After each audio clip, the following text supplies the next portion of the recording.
Hey guys, today I have a product that's a really easy add-on to a patio umbrella, so you can add some lighting at night. This is a really cheap product. It's under $20. It just requires 4 AA batteries to power up this thing. It has quite a few LEDs you can see on the outside, and then 4 bigger ones on the inside. And the way this thing works is that there's a little tiny plastic latch that holds this whole thing together. In the center, it's kind of spring-loaded pads so that it will be able to grip whatever thickness, diameter of the pole that you're trying to attach this to.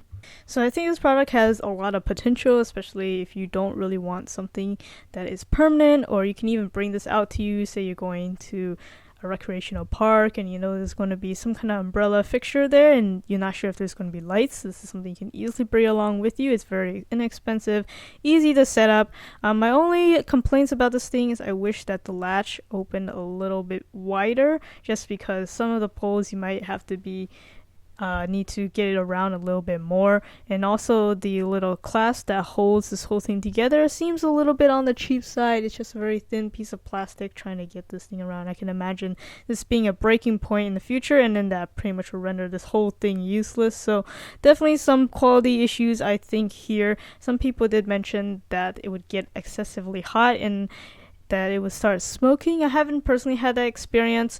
They do have a 180-day warranty period, so you can definitely contact them if you do think that your unit is defective. But I would say for most cases, I've been using this for a little bit. It does get a little bit hot just because it's black and there really isn't too much of a cooling system going on here.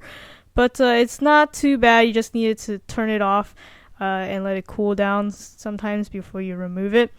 There are 3 different lighting modes. You can see first one just turns on the 4 LEDs in the middle, and then the next one turns around just the outer ring, and then finally for maximum brightness you can turn on both of them. Personally, I like to use it at its maximum brightness. It just provides a lot more lightness. Compared to I have it set up where this is next to one that doesn't have this kind of light. You can see it's a night and day difference. So there you have it. I think it's a very specific product. Not everybody's going to benefit from this, I think, but this is definitely a very unique and expensive solution to provide a little bit of light in your backyard patio.